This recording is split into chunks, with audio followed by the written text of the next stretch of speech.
Hey fellow ServiceNow devotees, get ready to embark on a journey through the fascinating realm of ServiceNow with none other than the service ducks themselves. I'm James Downs. And I'm Russ here. Whether you're new to ServiceNow, pre-Aspen veteran, or just a curious soul, we're here to bring you ServiceNow curiosities, exhilarating interviews, and don't forget the infamous A to Z game. But mostly, it's about the random ramblings of two middle-aged guys with a funny story to tell, right? Yeah, true. The ducks are ready, the mics are on, and we can't wait to have you join us. Let's dive in.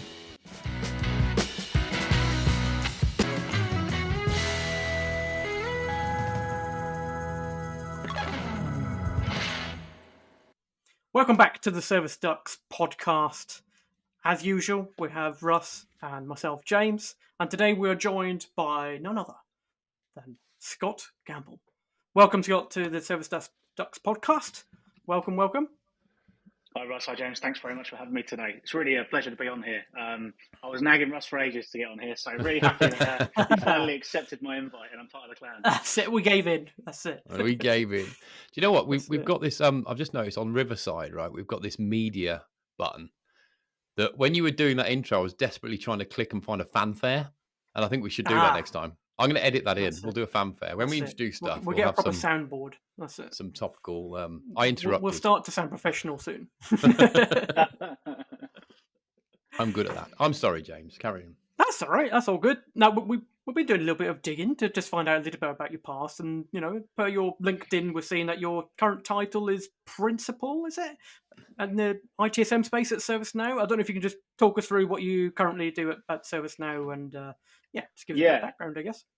Absolutely. There's over 22,000 of us now, so you can be forgiven for not knowing exactly what I do. So I work within our leading practices team. So our job is to help customers, partners, anyone really in the ecosystem do the best they possibly can when it comes to getting value and implementing in the platform. So ways that presents itself, things like Now Create. So if anyone you know has ever used Now Create to help implement a product, if that product's ITSM, it's me or my learned colleague Chris that's maintaining and developing those assets. We also do, there you go. See, we're where the magic happens.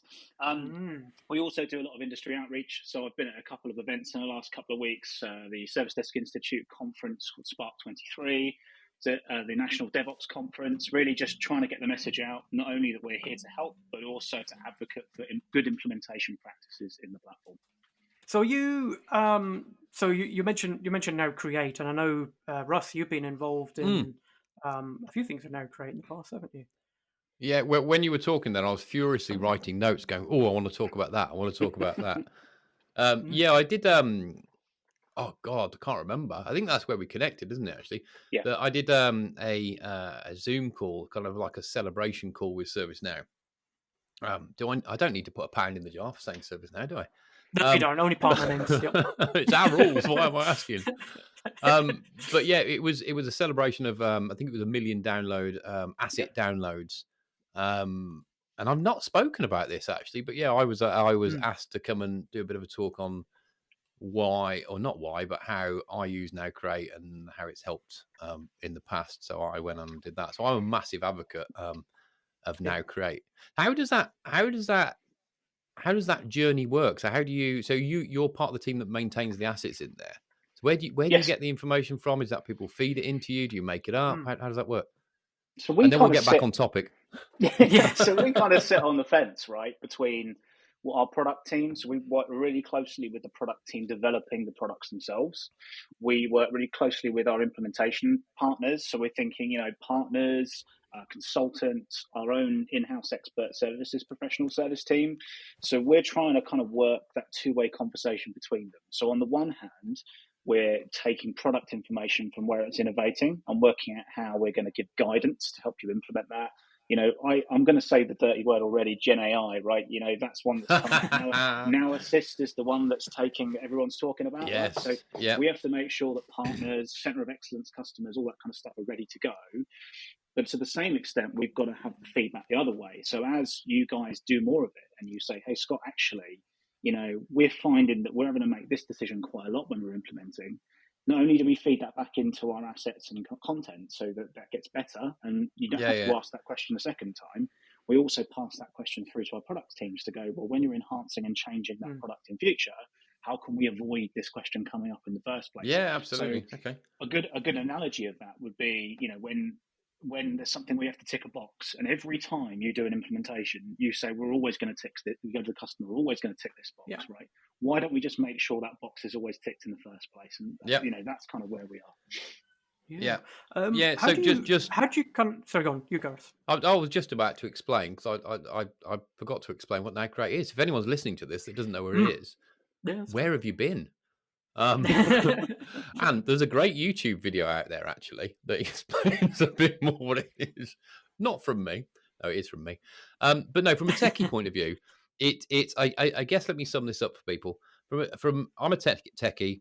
I use it as a kind of a portal to help me as a kind of a starting point for projects, right? So if I've got an implementation or a maturity project on something like I don't know, an integration, I will typically go to Now Create, look at the collateral it's got in terms of mapping templates, integration document templates that help you run workshops, gather the right information, ask the right questions. And it kind of spans multiple products, multiple different process areas as well. So if you're a techie and you don't know about it, please go and look at it, because you're missing a trick. Sorry, James. Back to you. Yep. No, I think it's actually a really good point. I think, especially working for a partner, you're expected sometimes to jump from one customer to the other quite quickly. And, although you may well have done the training for something several months ago or a year ago, the way things go, it can take a while before you start to work on that in a proper customer environment. So having resources that are just there that you can call upon is incredibly useful. Definitely, I've definitely relied on it quite a bit in the past. So yeah, kudos, definitely. I guess my question was going to be more aligned to how do you kind of garner that feedback from partners? Because obviously I work for a partner. Russ currently contracts, but works for partners in the past as well. How do you kind of garner that feedback from both customers and partners to improve both Now Create, such as like the starter stories or something like that? Yeah, it's a really good question, James. So it's tough, right? And there are hundreds, thousands of partners out there, right? And thousands and thousands of customers. So what we try to do is find opportunities where we can have the maximum exposure to let people know we're here and get feedback. So, for example, SDI the week before last, I think I spoke to about 150 people, right? And 70 to 80% of those were ServiceNow customers. And naturally, they see my shirt, they see the logos, they ask a question, we make a contact, and then I ask them for more feedback in the future. We do things like we have regular kind of quarterly catch-ups as well with certain partners. Especially, I would link quite closely with a practice lead. So if there's a ITSM practice lead in the partner org, I might work quite closely with them to say, I've got some changes coming up. What do you think? Customer zero is also really important. So our expert services team kind of are almost implementer zero, right? So the feedback that they give us is the quickest, because they generally tend to take on new product implementation first, and we will go from that and build. But really, it's about we're constantly trying to expand our network. And my message really is, anyone who feels like they've got feedback on our Now Create assets, you can do it directly within Now Create. But if you've got a bigger question for me, I'm here, right? Connect with me on LinkedIn. Quite happy to talk about things. The more knowledge I get to help kind of crowdfund the improvements to those implementation assets, the better. Another aspect which I loved, which I didn't actually realize until I attended the CMA course, is that there was a brand new kind of line there for value management. And actually, I've just come off a call just now, just talking about value in terms of how you measure it. And I know there's already a lot of assets and information available on Now Create that will help you with that kind of journey and measuring value, improving value to customer stakeholders. So again, another one that we need to take into consideration for customers, I think. Absolutely. So you mentioned before, and then we'll go through your journey, because I'm conscious we haven't got there yet. You mentioned you got, what was it, Spark 23? Did you mention Spark 23? Yeah, Spark 23 and SDI. Yes. So when was SDI? Was that the other week? Yeah, so it was last Monday and Tuesday up in Birmingham. So the SDI, Service Desk Institute, for anyone who's listening who's not aware, they're a great organisation that work really hard with a lot of service desk organisations, which of course, is hand in glove with ITSM to help them get better. And I have history with them. I actually went through their certification process, so they've got star certification process Yeah, yeah. before. And those connections I made, I carried through into my career in ServiceNow. And now I use it as an opportunity to get feedback from people in that industry who want to talk about our product. I'm very lucky that because so many people use ServiceNow that lots of people come to me to talk about it.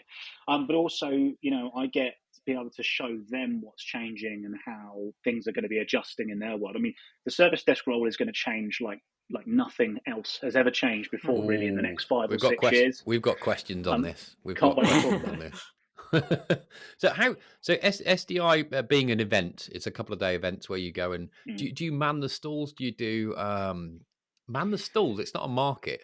Do you know what I mean? For a pan. Or do you do presentations, or what do you do there? So I spoke. I did a 45-minute I did a 45-minute session at the thing. But I would put events into 2 categories, and you guys have probably been to a lot of them. You've got your kind of very much sales events, which you've got lots of vendors with stands and people walk around and grab bags full of stuff. Yeah. I would say the SDI conference is more of a peer event, so it's far more informative. So instead of you're looking for your next ITSM tool, you're looking to speak to other people who do what you do, and as a result, that is very much focused on talks. However, I have been to events like SITS, and I'm sure you guys have probably been to SITS. If you haven't, you've got to go.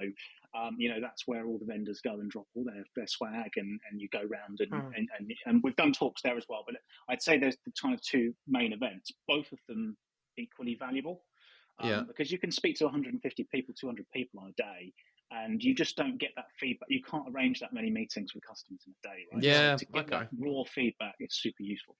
See, I think I went to an SDI event years ago in London, and I went with my boss at the time. This was when I was running. I shouldn't mention this, should I? But this is when I was running service desks, and we literally went to London, went in the event for 30 minutes, and then just went on a pub crawl around London. And that was his idea, not mine. He was like, "Come on, should we go?" I was like, "Yeah, all right then." I think at the time he hadn't told me he'd handed his notice in, but I think that was okay. I'm really lucky that because of the badge I wear, lots of people come to see me speak. Right, I'm under no illusions. It's me. We've got a great product, a great team. People are really interested. So generally, I'm quite lucky when it comes to talks. People tend to fill the seats out.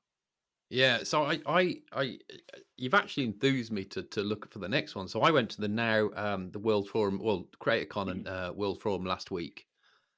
And I came back and I told you, didn't I, James? I probably made you really jealous, but I said it was absolutely brilliant.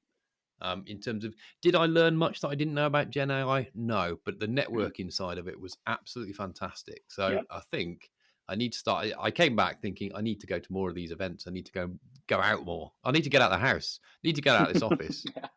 I mean, it's a big question, isn't it? In terms of like, we often talk about, our listeners are like developers or people just getting into the ServiceNow game, and they need help in understanding what kind of core skills or other skills they need to build up as consultants, or to be more advisory, or as opposed to just pure ServiceNow knowledge and pure platform ability.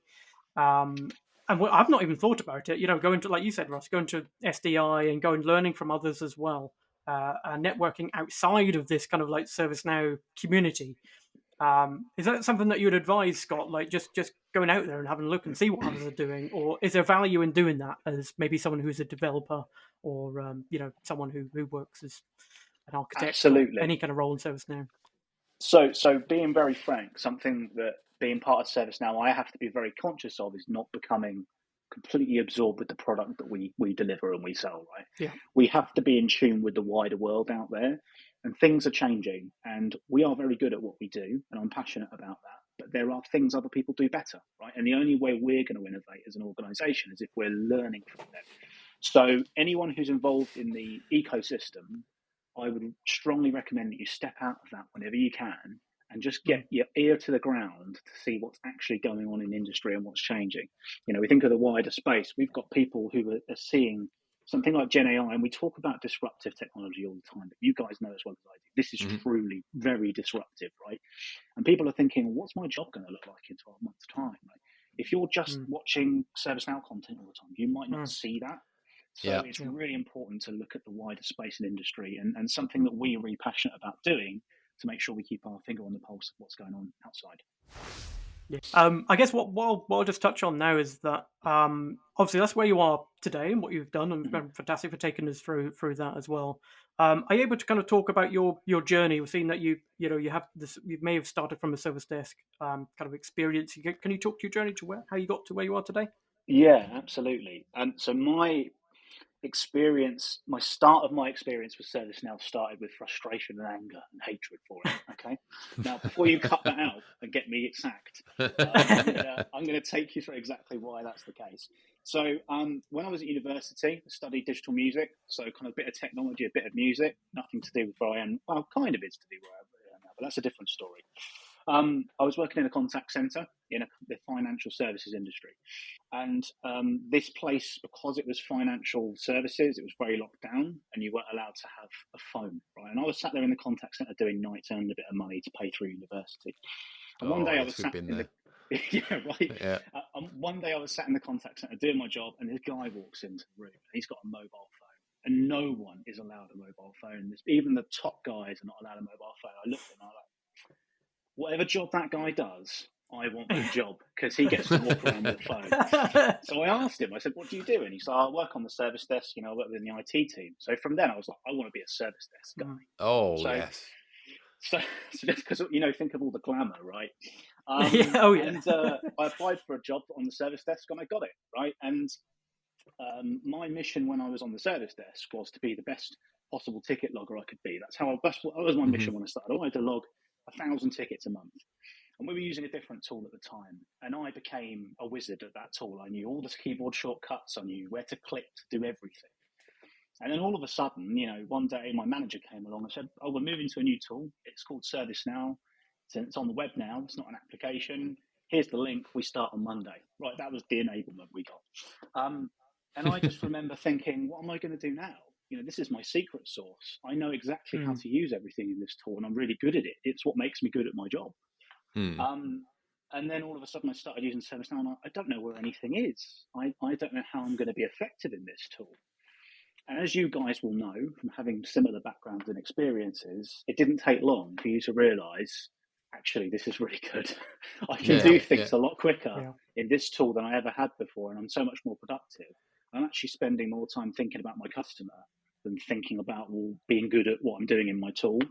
And I think the tool itself, this is going to sound really evangelist, like corny, but I think it really did make me think more about the job I was doing and the purpose rather than the tool, because the tool didn't get in my way.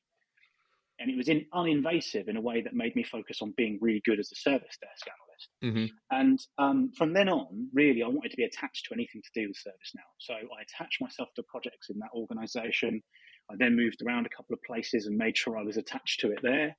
And then before I knew it, much earlier than I ever expected, an opportunity came up to join ServiceNow and do what I was doing, there. And I didn't look back, and I've now been here for 2.5 years going Yeah, strong. great. So really coming from a service desk background, trying to build that knowledge, understanding the value of the platform and how transformative it can be for organizations. And then I never left. Yeah. Wow. Wow. What a journey. So I love it when you talk about. I light up when people talk about their service desk days. I light up because it was one of some of the best days Yeah. I remember. Yeah. I Agree. remember, Scott, I was that guy with the phone, Nokia 3310, walking around, lording it up like the Lord of the Manor. I can use my phone wherever I like. 24-hour shift. Nah, what days? What days? So how have Yeah. you?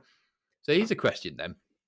So if we go back to your service desk days, in fact, I've got two loaded questions. One, how do you think ServiceNow? What's the best improvement ServiceNow have put in place since those days? And is there anything back then you wish you would have had on the platform? So is there anything back in your service desk days you thought, oh, it'd been great if we'd have had that at that time? Employee center, I think, is the biggest thing that I wish we'd had Really? 10 years ago. Mm. Because I think one of the biggest challenges that we had is Service Portal was a great idea, right? And we had some great templates. But I think looking back on what ServiceNow did, we built this kind of basic starter kit for a Service Portal. And we said, use this as a basis to build great things. And I think what a lot of customers were guilty of doing, a lot of partners and implementers like me, including myself in projects, were guilty of doing is saying, that's good enough. what we did is we got this kind of blank service portal and we gave it to people and we expected them to have that Amazon style experience, right? And we know it wasn't there. Yeah. So the work that the employee experience team have done over the last couple of years to develop Employee Center, where for me, it's truly one of the first products we had where you can install it and value comes immediately without almost no configuration. For me, is transformational.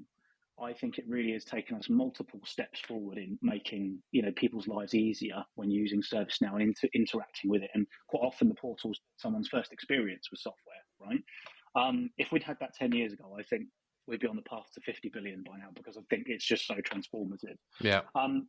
I think the one thing I would change about ServiceNow is I'm a millennial. It's my generation, right? And we're getting this reputation for being millennial grey. So everyone's houses are all grey inside. Everyone's sofa's grey. All these houses. I've not heard of that. Are grey. I've not heard of that. Of this phenomenon. So have you noticed my grey wall behind you? If you look at houses nowadays, most people build them and they've got grey windows and grey roof and all that kind of stuff. And that's apparently a millennial fascination. I would like more colour. I'd like us to see like space kitties coming in from the screen and stars coming down when you do a good thing. I'd just like to see it a bit more like Twitch-esque, I suppose, in a respect that it hits you with a bit more colour. It's a professional platform, right? So I get it, but that's the only thing I'd change. You mean something like, hang on, is this going to work? Is this going to work? Yes, you mean something like that. Oh, there you go. Look at that. Oh, yeah. He's very proud of this. I'm very proud of my lasers. For anyone that's cool. just listening to, I just made lasers come across the screen. That's what we want on ServiceNow. We want lasers. That's it. More lasers. More lasers. Austin Powers, is it? So I think we're getting there. So I know that in the next releases we're looking at things like better gamification and incentivization within the product.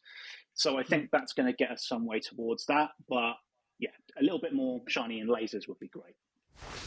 I've just noticed something. Is that a duck on your shelf? Yeah. Oh, well done. Good spot. Where's that? Yeah. You don't see the duck. There it is. Look. See, I mean, I can't. marks. Hang on. How can you see the duck? Right. How can you not see the duck? You got your glasses on. There you go. No, it's a little bow tie it's as a little well. Chuck Tanassi duck. Look. See, I it's love a bow tie. This isn't a ServiceNow official thing. I got it from my kids. Yeah. I just thought I'd put it on there just in case. Hey. Oh, what a guy! I do want to call this out though a little bit. How are you seeing that duck? Have you got a different resolution of screen than me? So I can when I'm looking at you guys, all I can see is like an envelope like that. Oh, okay. Yeah. No, I don't know. I've Maybe got phone aspect ratio. Yeah. What have you got then? I don't know. Mine's on a widescreen, so Can you see? Can you see everything over there? I can see the whole shit. No, I can't. No, just can see the edge of your door. What can? Oh, right. You can see the edge of my door. You can't see anything past there, no. Can't see your shelf at the top. No. Right. Just, you can't see the stuff that you just mentioned. You stuff there, have you? No. Right. I'll tell you why. Right. I've got to mention this. Sorry, Scott. We do this. Yeah. I was really ill last week, so I was coughing loads. So I got moved out into the guest bedroom, which is actually my office here. So if the camera is going that way, you'll be able to see kind of a bed set on and I've tried to keep it out of camera. I think you're all good. Right, okay. So if I hadn't have said anything then, no one would know about it, basically. Right. You're right. Okay. But now they do. And that's they committed do. to tape for the rest of time. Right. Back on track. James, where do we want to go? Are we going through your silly question? Are we ready for that? Well, I just want to ask one thing. I mean, there's something that we don't often kind of go to, but let's hear about who the real Scott Gamble is outside of ServiceNow world. We're talking like hobbies, football teams. You're from Pompey, right? You're from Portsmouth or Southampton? I didn't realise this was going to turn into a Louis Theroux style expose on. Oh yeah, absolutely. We go in all sorts of directions. You got to be. Yeah. So I am from Portsmouth. Yeah, born and bred, and you can't really live in Portsmouth without knowing something about the football team. I'm a Pompey supporter, but not a massive. Football's not my passion. My passion is I'm a petrol head, so especially motorcycles. So I don't know if you can see the background, but I've got a picture of one of my bikes there. I love that. I spend a lot of time on that. I love technology. I don't think you can really do what we all do without kind of having that spill into your personal life. So, for example, my flight sim setup's not enabled at the moment, but After Oh, work, after a busy day, sometimes the flight sim, the yoke will come out and we'll do some flight sim, That's cool. simulation, all that kind of stuff's great. And I've got 2 lovely kids and a wonderful wife as well. So, everything yeah, keeps me very busy. But like I said, kind of tech runs through everything really in a way, whether Yeah. it's the technology of trying to fix my bike when it breaks or trying to yeah, land a plane in Madeira. All those kind of things come into play. absolutely. Are your kids into tech? Have you managed to get them into tech, or they kind of pushing back? Yeah, my son's just turned 7, and what we're really trying to do, we're almost going the opposite way. I'm trying to, because kids nowadays at their age, tech is just interwoven as part of their life, and I almost Absolutely, feel yeah, like you only have one chance to introduce them to it, it's terrifying, right? There are so many Mm. different things and traps that a child can fall into as they navigate their world around technology. So my son got his first ever iPad for his birthday 2 weeks ago, and it's okay, been locked down. But Mm. he's going to work out a way around it because kids Yeah. nowadays, like, they're savants when it comes to technology because they've grown up around it.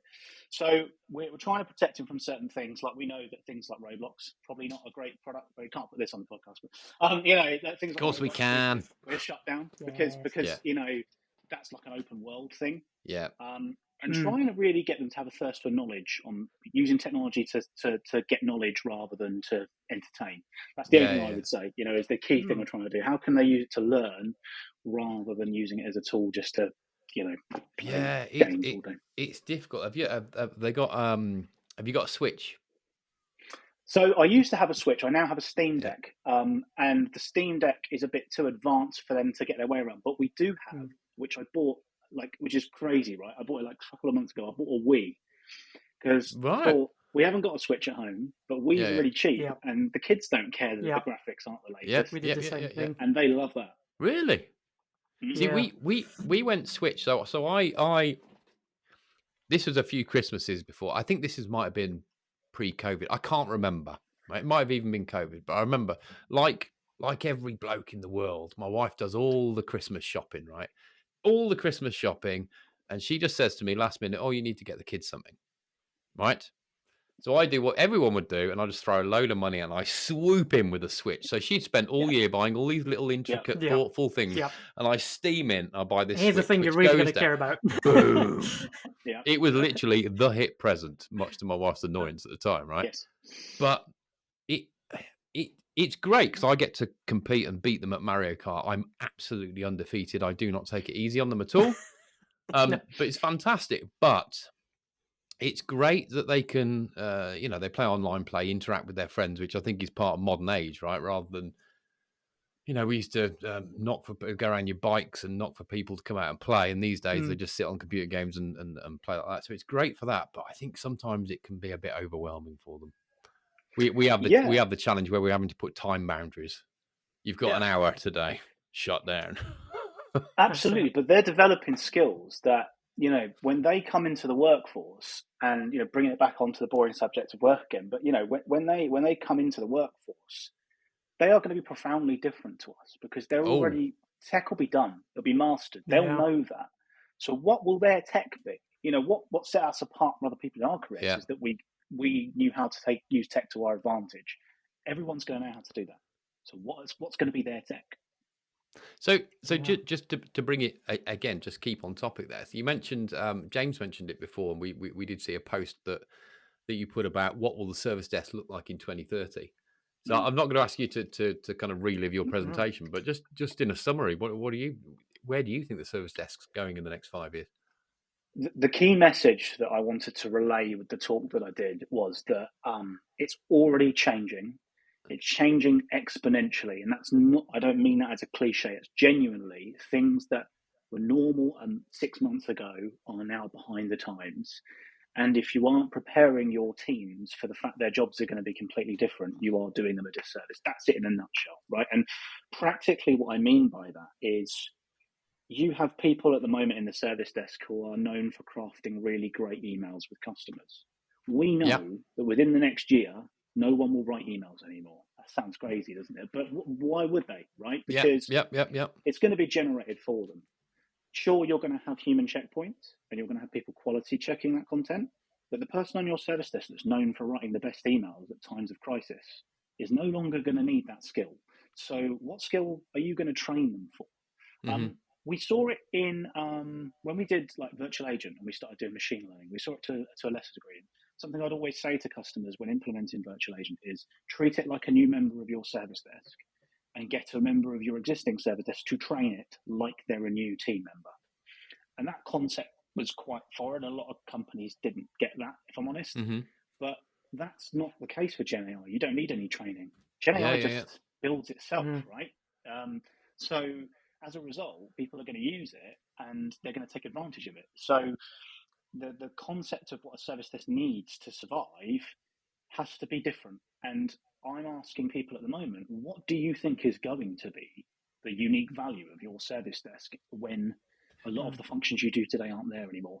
And I don't have the answer, but I would say that they need to consider what's their unique value proposition that makes them do something that no one else can do. Okay. So would you say that advice to anyone leading a service desk as well as members of the service desk themselves? Yeah, I think the leaders are the ones that are really under the gun at the moment because they have to help their teams adjust.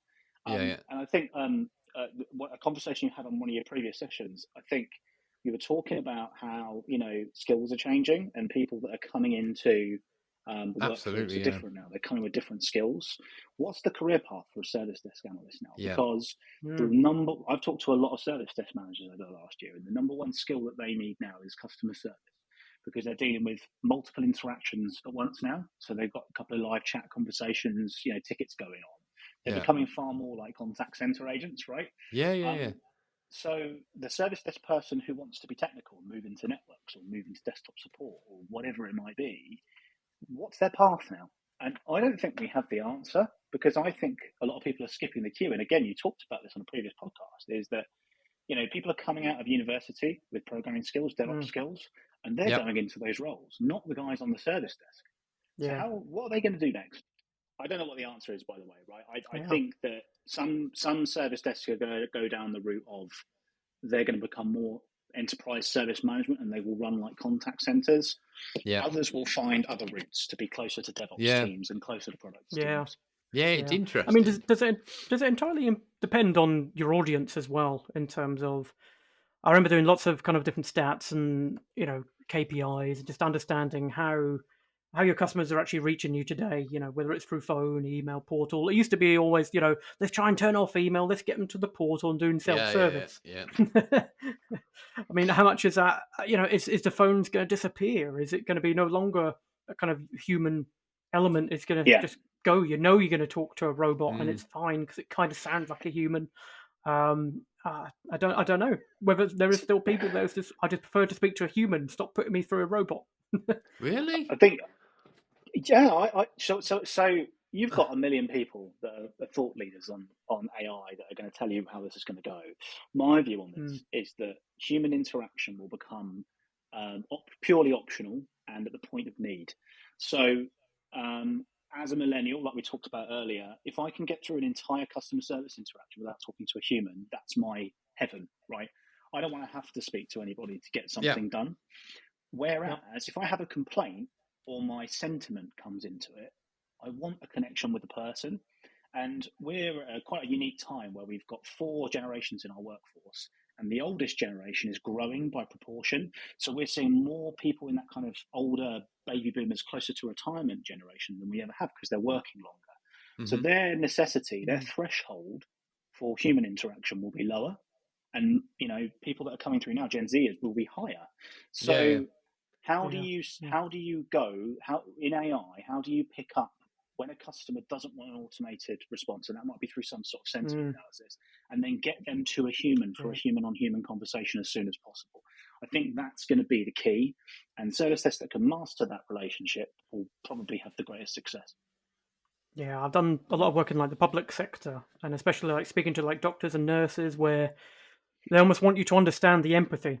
Like if they're on the phone to you and saying, look, hey, I'm working the A&E department, my computer's down, this is absolutely going to affect, human life. I'm talking to a bot, it's going to say, yes, your ticket is now P3, exactly. Based on the words that you put in. It's like, great, let me just talk to someone. But I think it's really interesting to understanding where that break point is, what's acceptable to get it down that route, or Yeah, what escalation points you talk to people. it'll be interesting to see how it pans out, because I'm Mm. with you, Scott. If I can get something sorted or something raised without speaking to a human, I'm more than happy. However, I'm exactly the same. And yeah, if I've got a complaint, I want to speak to a human. I want to know. I want them to know how annoyed I Yeah. am. Yeah. But Yeah. it goes down to empathy, right? Yeah, I guess that I want them to understand that this is critical for me. It may not be in their world, but yeah. Can a bot understand that? Don't know. I don't think cutting channels is the right way to go. If anyone talks to me about getting rid of their phone line so that they can, push everyone through the portal, I always advise against it. I think have the maximum amount of contact channels you can. For sure, push your customers down the most cost-effective route for you, because if you're a business, you need to do that. Yeah. Not just time but money, but get them down the most cost-effective route where you can, but always give them the option. Yeah. And different generations will have different preferences. Yeah. Do we know? Yeah. Do any of us know?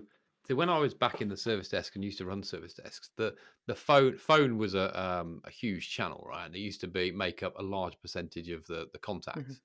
What is it now? Do we know? What it's got to That'd be have an dropped? interesting Is it stat. significantly dropped? Is it? I think the benchmark varies hugely depending on sector. I think, like you mentioned, James, from the public sector, that's going to be a completely different number to a customer like Amazon or Uber, which basically have zero voice contact, right? So I think it depends. And again, it depends on what type of service they're offering. A GP service, phone calls are the primary currency. People want to talk to a doctor about their medical concerns, right? So I don't think there's a hard and fast rule. I would say that if you to roughly spread it across demographics, from what I've seen, younger generations prefer non-phone contact, and that will continue to decrease. But I think it's about trying to get them where they need to be and get the right contact method for their time of need. This is an insightful conversation. I could carry on for ages about this. I know. That's what I was hoping for. There's something. So we've got a service desk that we've all got in common. I could talk for ages, and it makes me sit back and take me back years and go, I remember those days. What would that be like now? But I'm with you. It was the best time of my career. The camaraderie and service desk days were great. It was so much fun. It was so much fun at the time. And as much as I could sit here and talk about it for ages, I'm conscious that we've all got to go and do some work at some point. So that will lead us a nice segue to a section that I like to call James's idiotic question. You've changed it. Come on. I've changed it. I've got to think of something new every time. See, Scott's an avid listener, so he'll know what's coming. It seems like it's becoming more personal every time. The title just gets more searing. Yeah. Well, I'm going to ask it anyway, because anyone new coming to the podcast and just doesn't know James's silly question, here goes. So, Scott, Phil McDermott comes to you and says, "Hey, I've seen that you were speaking at the SDI events, and I love what you're doing, but I've got a big challenge for you to solve." He says, "Right, we're running out of the theme. We're getting to Z in the releases for ServiceNow. We don't know what to do after that. So, Scott, what theme do you come up with for your new ServiceNow releases?" So it's probably not going to surprise you to think that I already thought about the answer to this question, being a listener of the podcast. So I'm going to give you my first idea, which I've self-rejected, which is that I recently stumbled across a YouTube video which provides 5 uninterrupted hours of the BBC Radio 4 shipping forecast. And I've found alongside that and rug cleaning videos, there is nothing better to cure insomnia than listening to that. So we could name them all after regions on the shipping forecast, but I got rid of that one. Boring. I love it. I absolutely love it. There also wasn't enough regions to cover all the letters of the alphabet, so that was a kind of real problem straight away. What I would say is that I'm a big fan of comedy. My wife and I love going to see comedy shows. We're really lucky that we have a kind of promoter around here, managed to get really big names to the village where I live, which is incredible. So I would choose UK comedians, and I'd start with the greatest of all time in my view, which is Mortimer Reeves. I also love the idea of a Uvavu and Iranu ServiceNow release. Yes. Just Oh, I unbelievable. love that. And, you've got Pasco, you've got Kay, you've got Corbett, you've got Gervais, you've got loads of great ones to choose from. So I would name them all after them, and obviously get them to plug it with each release as well. Oh, I love that. I Have think you that's got to actually be my thought favourite about? so far. Yeah, I think yeah. To be fair, I was sold on the shipping forecast. I thought I that's think right up my street. You're going to want to dive into Right that up one my a bit, street. aren't you? But the have you thought about which comedians you'd have? Who would you have for Q? Okay, we're going straight with the tough ones right away, right? Well, This of isn't course the I would. alphabet challenge, is it? I thought, who would you- I'm going to have to think about that one. Q and Z are going to be hard, right? But yeah, I think for me, I'm a Vic and Bob guy, and anything associated with that. Recently went and saw Brian Butterfield do his business seminar, so B will be Butterfield. Yeah, loads of great comedians out there. I'm sure we'd find someone for Q. I would love to be in the audience for Shooting Stars. That would have been amazing. Yeah, that's it. That would be a dream. A guest on Shooting Stars is probably the bucket list dream for me. Iranu. You can imagine Bill saying it, can't you? Let's go, Iranu. We're gonna have that clipped, I think. No, have it clipped. Okay, so now we're on to the alphabet challenge. So, Scott, I'm assuming you know how this works, but for anyone that doesn't, let me explain the rules while I share the screen. That would help. Screen. Window. Okay, I should be sharing my screen. I am sharing my screen. Brilliant. Yep, all good. The rules of the game. So, we're going to go through the alphabet. For each letter of the alphabet, you need to come up with a ServiceNow term or phrase that relates to ServiceNow. Now, you can't use the version, so you can't go Aspen, Berlin. You can't do that. That's not allowed. You get extra nerd points when James and I decide if they're nerdy enough. There may be some weird challenges as we go through. Yet I haven't thought of any. James will try and distract you as much as he can. Yeah, I'll say random things. Apple. And the idea is it's as fast as you can go through the alphabet, and you pick up penalties if you miss somehow. I probably haven't explained it very well. If you are listening and don't understand, go and watch some of the other episodes where I explain it better. Right. Anyway, let's move on. It's just for fun. Oh, right. I'm sharing. Hang on. Get rid of that. We've started. Right. Right. This is going to go well, isn't it? No, not yet. Okay. Not yet. Not yet. I need to move screens around. More screens. Oh, geez. You're giving me lots of time to prepare. You see, this is the thing, right? Right. Are you ready? We're going to start. James, you ready on the clock? I'm ready on the clock. Okay. In 3, 2, 1, let's go. Asset management. In the bag. Could be B. Benchmarks. C. Oh, my favourite. CSDM. Common Services Data Model. Oh, that's your favourite? Yeah, that's your favourite. Yes. You're alone on that one. I'm obliged to say it's my favourite. D for DevOps. Portfolio I look after. Great products. Employee Centre, right? How good's that? Employee Centre. There you go. Very good. Yeah.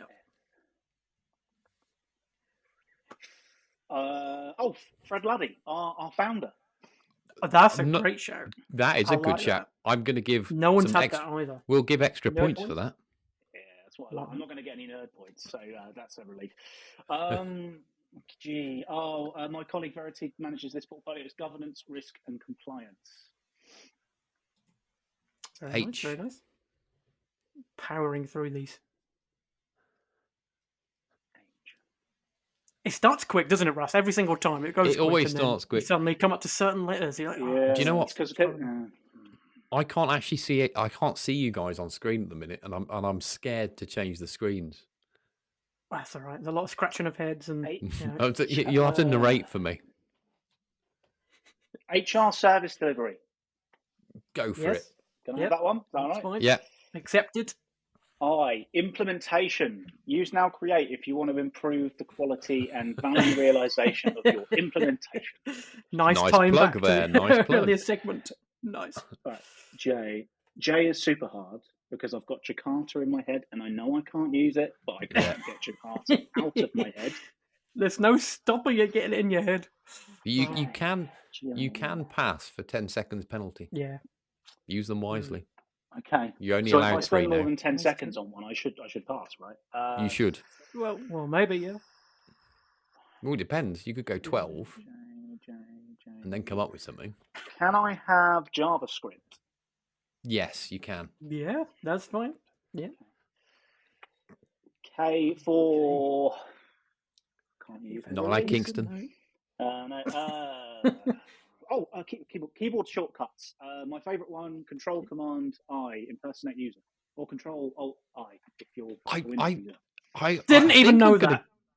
I didn't know that. I'm going to give it and give nerd points on that, please, James. Nerd point. Okay. Yeah. Very well done. I'll take. I didn't know that. I'm having it. Very cool. L. London. Can't get that out of my head now. This release rule is really killing me today, guys. Just get it out of the way. Like, as soon as it comes up, just say it. I was on a webinar last week about improvements to localization, so I'll take localization for today. Localization. Yep. Can I just say, I've just noticed something really exciting, James. In the top left-hand corner of the screen, sorry, Scott, there's a timer going on for me, so I can see how long it's going. Yeah, why have I never noticed? Right. Anyway, let's carry on. Scott. You guys chat through my alphabet challenge, all right? That's okay. I don't mind the time going up. Where are we? Oh, M. It's on the screen in big letters. Right. M is maturity, because maturity models are really important and everyone gets really bored about them, but I actually think they're really useful. So. I like how you're explaining each one. I like the justification. Yeah, it's wasted time, but it's good. It's good. Context is everything. Now Create. Oh God, I've got to say Now Create. Yep.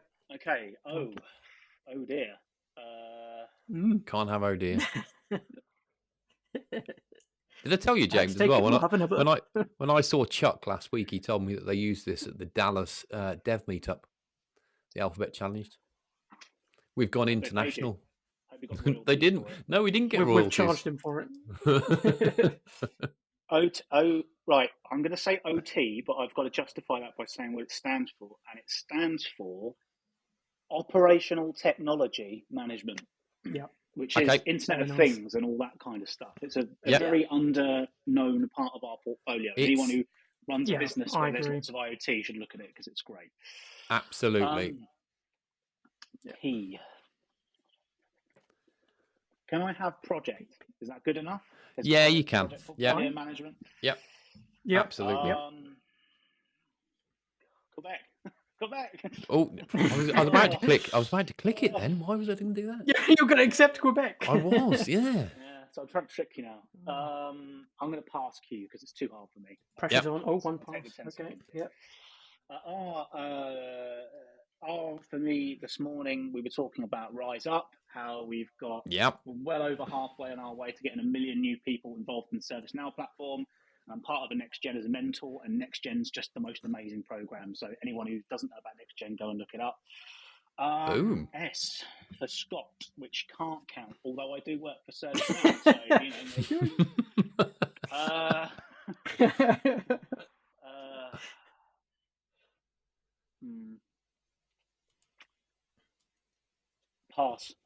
Pass. Pass is available. Okay. Shouldn't be pass an S. It's an easy one. It should be easy one.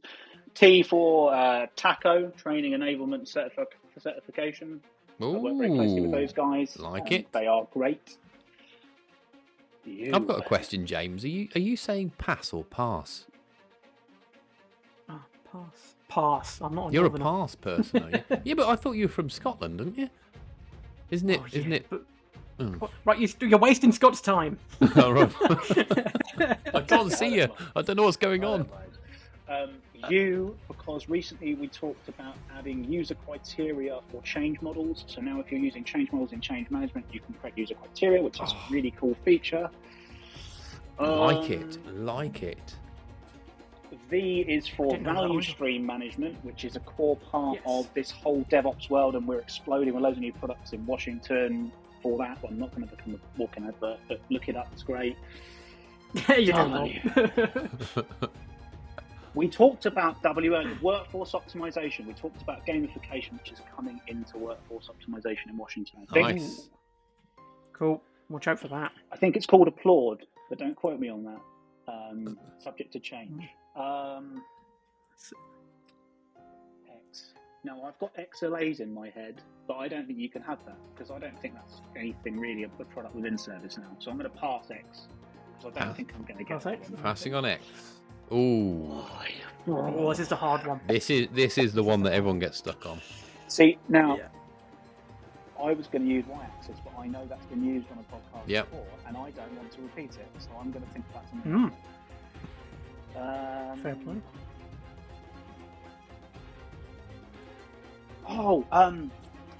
We were talking about the YouTube Spoke the other day, which is something people don't use very often, but you can actually see all of your, if you have a ServiceNow instance you were using to manage your podcast, you can see all of your engagement and likes and all that stuff can be imported directly into ServiceNow. Why don't we do that? I like that. I like it.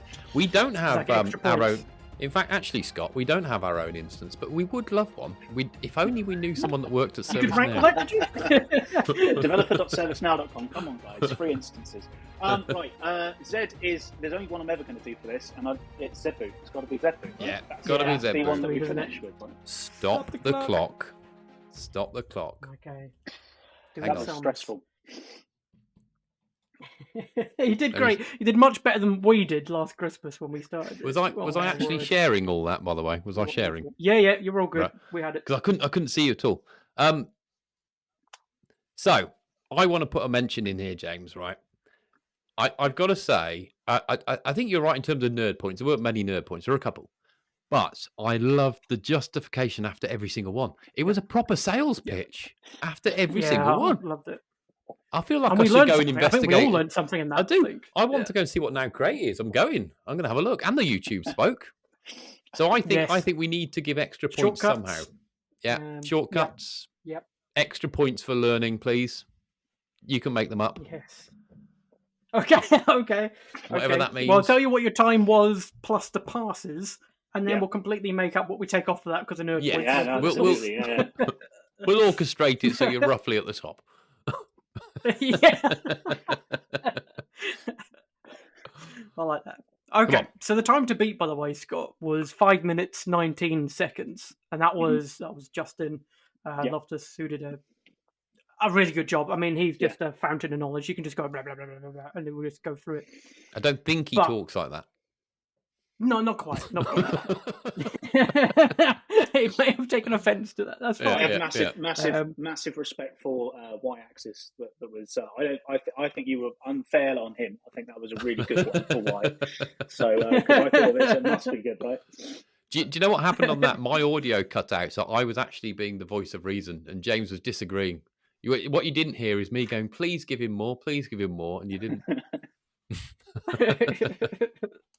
Come on, James. Come on. Right, so your time without the passes was 8 minutes 16 seconds. Okay. With the passes, 8 minutes 46 seconds. But how much time are we given for Fred Luddy? Because that's unique. We've not had Fred. Right. 10 minutes. For F, have we? I think we knock off. I'm going to say 30 seconds for Fred Luddy. 30 seconds for Fred. Yep. Okay. So we're back down to 8:16. Okay. How can we navigate this all the way down? So the nerd points for the keyboard shortcut for impersonation. That was really cool. I reckon 20 seconds for that. Gotta be. 20 seconds for that. Okay. We're down to 7:56. Yep. What are the nerd points? Can we knock off another 2.5 minutes? No, come on. Well, the last thing was the explanations. I think that's definitely worth at least. I think there was a sales pitch after almost every single one, so I think you've got to take off. It wasn't a sales pitch; it's informative. It's just information. It was insights. I think you've got to take off 90 seconds. Let's go in 90 bold. seconds. You're Let's go making me do big. something. I know I am. All right. But it was good though. I learned stuff. If I walk away learning stuff, right, and not just so, is it entertaining? Is it informative? Yes, on both accounts. Therefore, That's it. 90 seconds coming off. That's our criteria for podcasts. Yep, that's our criteria. Like to hear it. Works for me. That's it. Absolutely. So your final time Come on. is 6 minutes 26. Yes. So, enter applause here, fanfare. Well done. Where's well done, that Scott. on the I think board? that was really good. That is probably about third. So top Probably. three. You're on the podium. So to We're speak. professional then, are we? We've got probably. Probably. Yeah, good. We don't know. Well, We I don't think really the know real- Justin's time. Is he top? I think the real A to Z challenge was the friends we made along the way. So, Aw. Yeah, exactly. There we are. You're not getting any more time off, Scott. For powering us up. Okay, so Scott, thanks for indulging us in our humorous alphabet challenge. James's silly question, and of course, thanks for taking us on your journey from Service Desk to ITSM Principal Consultant at ServiceNow. And it just remains me to say, I've been Russ. I've been James. Over to you, Scott. I've been Scott. Right, that's getting clipped. I don't know what to do. It's not getting clipped. The pressure was rough. The pressure was on. It's like, are you finishing here? Do I? You say caved under something? pressure. Can we do it again? No. We can do it again. You say no. That's so What hard. do you want me to say? Um, Do you want me to we're doing say it- and I we're was- doing and it I was again. Scott? We're doing it again. Yes. Okay. Yeah. All right. Scott, it's been an absolute pleasure to have you on and talk about all the stuff that I've just mentioned before. I've been Russ. Hold on, stop. Am I saying, and I've been Scott, or am I saying thanks Yes. for having me, guys? It's been great. You say whatever you like. Okay, all right. Right. That's it. We're making up the rules. No. Okay. Okay.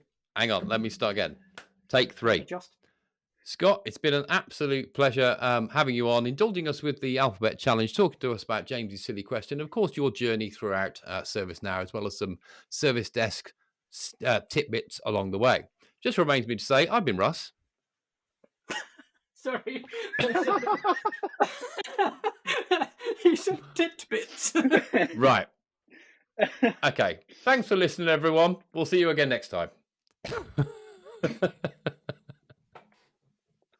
That's it. I've outroed for you both. Oh, cheers. Done.